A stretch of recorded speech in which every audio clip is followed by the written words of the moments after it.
Hey everyone, and welcome back to another video for today. So, as promised, I am telling you right now, I will be buying Rubrik and Shift4. Currently, these are positions that are not in the portfolio. These are positions that will be in the portfolio when you're going to watch the Sunday portfolio update. So, full disclaimer, at the time of recording this, I have no positions in Rubrik and Shift4, but I will have a position by the end of Friday. I will also be taking some profits from Micron. I'm still bullish on Micron, but Micron is number 4 here in the portfolio. And well, maybe it's a bit much. I'm up 73.4% on that position. I've also increased the cash position to buy Rubrik and Shift4. That cash is coming from the successful Intel call options that we did sell last week. I still have 22 contracts, so I'm letting them ride, but I will be using that cash to buy Shift4 and Rubrik. Now, I will explain both of those companies in these videos, of course. Now, you know, I've been talking about wanting to buy Rubrik or Shift4 or even Sezzle for quite a while. I decided to go with Rubrik and Shift4 because one, Rubrik, very, very good company in the cybersecurity space. Again, I'll explain everything in this video. And Shift4, just too cheap to ignore. Yes, I know it's another fintech player that will get added to the portfolio, but it is just too cheap to ignore. And yes, although Jarek Isaacman is not the CEO anymore, I will show you an answer that he did post on X that shows me that, well, he's still, of course, involved in the company. It's not a founder-led company anymore by definition, but he is still holding 25% of the shares. Plus, I like the market cap of the company. I like the total addressable market and the expected growth top and bottom line. So I'll explain both of these companies in this video, and I'll explain, of course, more during the Sunday portfolio update. If you enjoy this type of videos, hit all the buttons, would really appreciate that. If you want to support me even further, do check out the link down in the description and in the pinned comment to the top 10 best stocks to buy now, or go to fool.com/couchinvestor. Thank you very much. And of course, a special thanks to Fiscal.ai for sponsoring this video. You'll get 15% off if you use my link down in the description and in the pinned comment. New users will get Fiscal Pro for free to try out for 2 weeks. It's the platform that you see basically in each and every video where you get all the information on each and every company. You see the performance, we see the market cap. So for example, here for Rubrik, we're at $16.1 billion. It is not a profitable company just yet, although free cash flow margin does sit at 17.9%. This is a company that did report earnings a couple of weeks ago. And as you can see, since they reported earnings, stock did crash. Now, yes, over the last couple of days, it did have a very, very small recovery, but that's fine, right? I'm not here to nitpick. Oh, I could have bought it for $4 less. No, couldn't care less. I see a good company here, and now I'm willing to pull the trigger. If we quickly look at the last conference, the analyst conference here, which happened at the start of September, the Goldman Sachs one, we can look at the whole transcript, of course, or we can just click on AI summary and we see what the heck happened there. So again, they are talking here about the following thing: the company's differentiated platform featuring a preemptive recovery engine within Rubrik Security Cloud enables it to deliver a 10x value proposition over legacy solutions, compelling customer adoption. This market positioning has resulted in exceptional quarter top-line growth of north of 50% and cash flow margin of 19%. Now you want to say, but you just said 17 point something percent. Yes, last 12 months. But last quarter, cash flow margin 19%. Now, if we look at Rubrik's past growth and expected future growth, this is basically what we're getting. And again, all of it on Fiscal.ai. This is what we're getting here. It was growing, of course, very fast. Previously, last quarter, 51.2%. Expected growth for the next quarter sits at 27.9%. Then we look at 25, 23.5, and then it goes down a little bit further a year from now. Of course, these are just the current expectations. This is also, by the way, a company that went public last year. So it's a fairly new publicly traded company. But all in all, this is a high growth subscription business at scale. Of course, still only $16 billion in market cap. My opinion, should be much, much bigger in the future as they continue to go up. Now, why do I believe that they will continue to go up? Well, first of all, the business is doing exactly what it should be doing, which is growing and growing quite quickly. Free cash flow positive. We're seeing every important metric go up and to the right. Now, quick shout out to 2 people on X with great Substacks that did cover Rubrik and talk about a lot of other companies as well. So quick shout out to them. I highly suggest you go follow them on X. Now, to understand why I'm so excited about Rubrik, it's important to understand, of course, the cybersecurity space and especially the pocket of that market that they are working in. So first up, how does ransomware work? Well, step one, bad guys create ransomware themselves or buy illicit from other cyber criminals.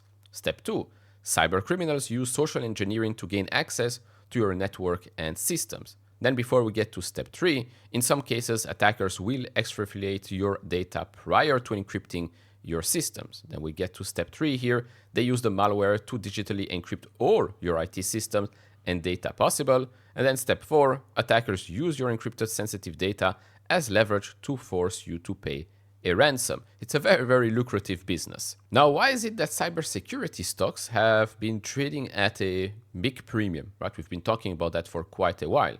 Well, if we look at this from the Financial Times, cybersecurity is the most significant concern of large listed companies about AI. Here you can see the number of S&P 500 companies mentioning specific risks for AI in annual report. And you can see cybersecurity is this type of blue right here, is the number one. Now in the cybersecurity space, of course, you can clearly see that there are quite a lot of players. Some players do one thing, the others do the other, then some of them will get acquired by the other, as we've seen, for example, with Wiz and Google, Palo Alto being acquiring quite a lot of companies throughout the years as well. So it's not something new, but it is an industry that is, let's say, quite populated with a lot of players. But of course, different players do different types of things. Now this comes straight out of Rubrik's presentation. So we have here on the left, enterprise, on-prem, cloud, SaaS, unstructured data, identity. On the right, cyber integration. So the Palo Alto, Zscalers, CrowdStrike, Okta, Mandiant, cyber integration with Rubrik. So in the middle, you have here the comprehensive cyber resilience. Across data and identity, you have Rubrik Security Cloud. Now, why is this positioning important? Well, you have the prevention folks, which is Palo Alto, Zscaler, CrowdStrike in this case. Then you have resilience, data and identity, which is Rubrik.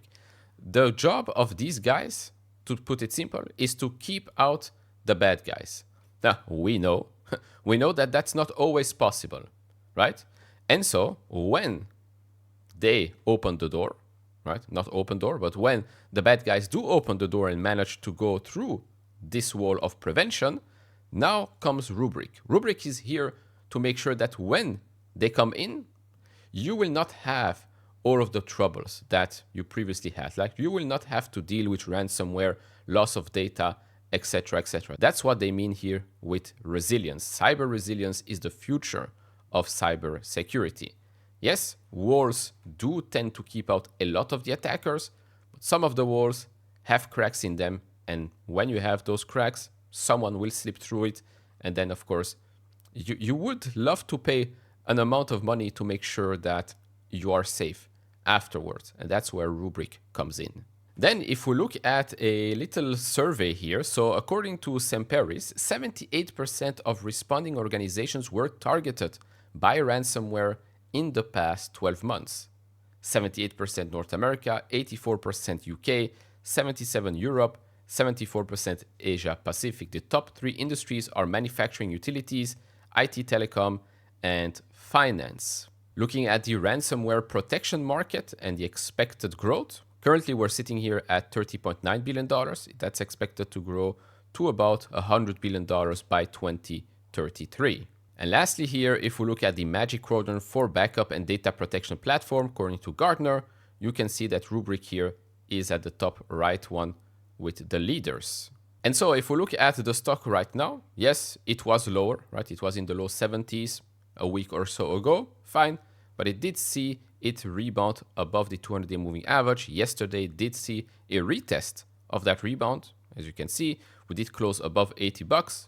I'm fine with that because I believe that the price that I'm paying today will look quite cheap in the future. The growth is there, the market is there, the execution is there, and so I'm good to go. I will be opening up a position on Friday in Rubrik. Now, moving on to Shift4. Shift4 is a smaller company. Shift4 is a company worth $5.4 billion. It's already profitable. PE 31 times, forward PE 13.4 times, price earnings to growth of 0.8. This is a company, of course, that has been growing a lot throughout, well, its whole existence actually, but it has also been acquiring a lot of smaller companies to make sure that they continue to grow and to make sure that they can cross-sell their services. More recently, they've made their biggest acquisition in Global Blue. Some people say that, oh, this is already a red flag or orange flag because they usually only make smaller acquisitions. This time they're going big, so who knows if that might actually work out. But track record speaks for themselves.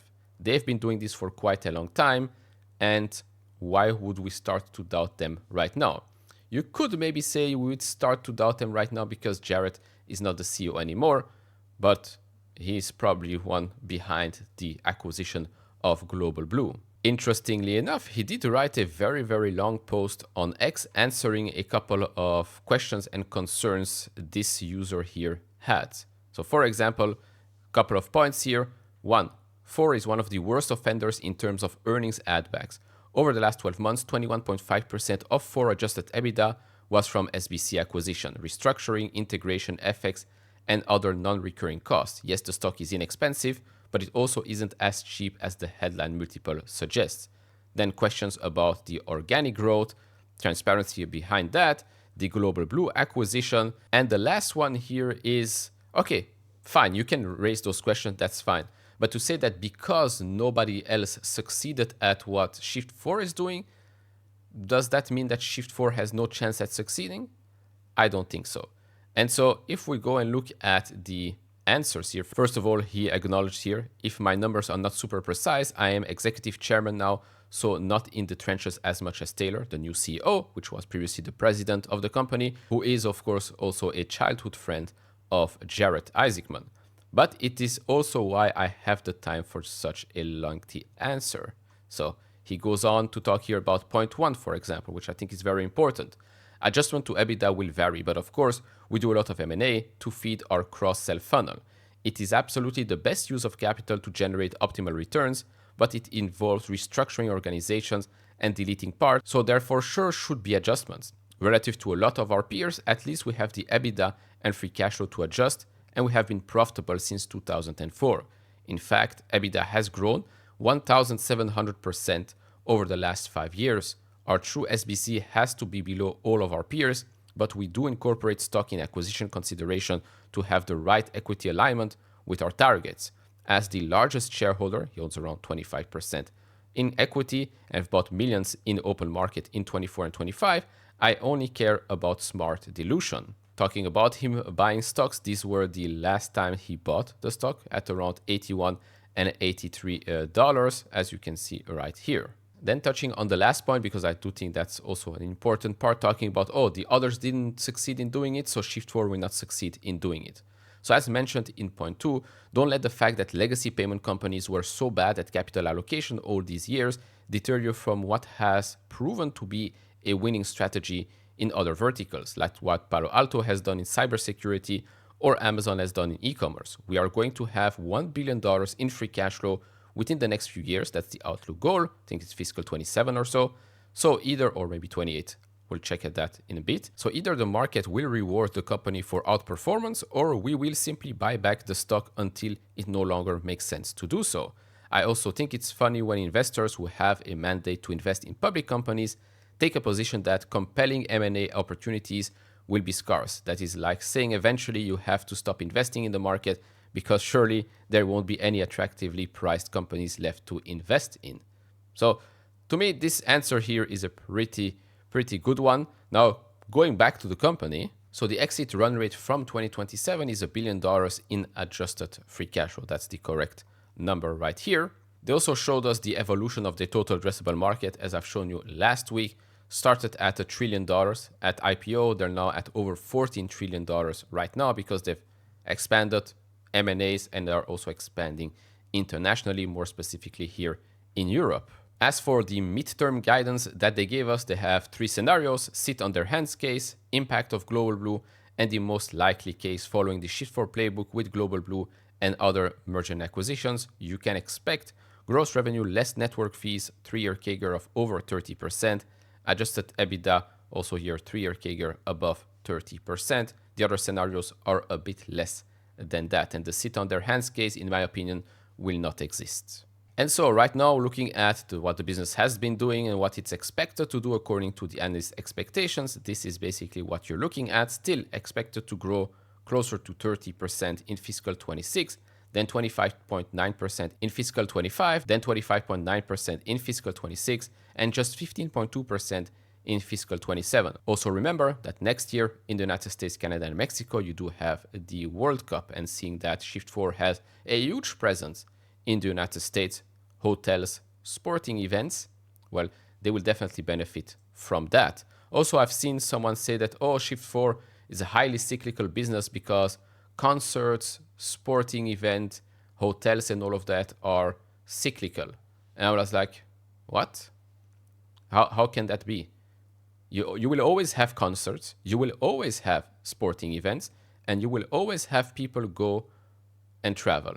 So I don't really see how that's a cyclical type of thing. Yes, it's true. It's true that during a recession or something like that, yes, a business like Shift4 will definitely take a hit, just like many other businesses out there. Now, looking at what has happened, gross profit margin, free cash flow margin over the last couple of years, we've seen improvements over the last 5 years, whether it's gross profit margin or free cash flow margin, and free cash flow margin has gone up despite all of the acquisitions. We've also seen the impact of the acquisitions on net income, and this is again showing what the stock has been doing and what net income has been doing. You can see that the stock did start to go up a lot when net income started to go up a lot, but then stock went back down. There is definitely also an impact here on the fact that Jared is not CEO anymore. Looking at gross profit over the last 5 years, that increased by 544% or 48% compounded. And so right now, looking at the stock, it is oversold on the daily. It is also a bit in no man's land right now here at close to $80. I thought it would stick around 80 like the bottom that we've had here in August. Maybe it will go all the way back to the April lows, which is $68, or it can just start to rebound right here. Remains to be seen, but I will be allocating more capital to Rubrik at the moment than to Shift4, but I will be opening up a position in both of these companies. The companies are small enough for me to think about, yes, this being again multi-bagger potential, good companies, good industries, growing companies as well. Yes, one is profitable, the other one not just yet, although you can say that free cash flow is more important. Same like with CrowdStrike, for example. CrowdStrike, very expensive, not always profitable, but high free cash flow margin. Exceptional business, of course, CrowdStrike. So that's about it for me. Shift4, Rubrik, here you have it. Hope you enjoyed. See you in the next one. Bye-bye.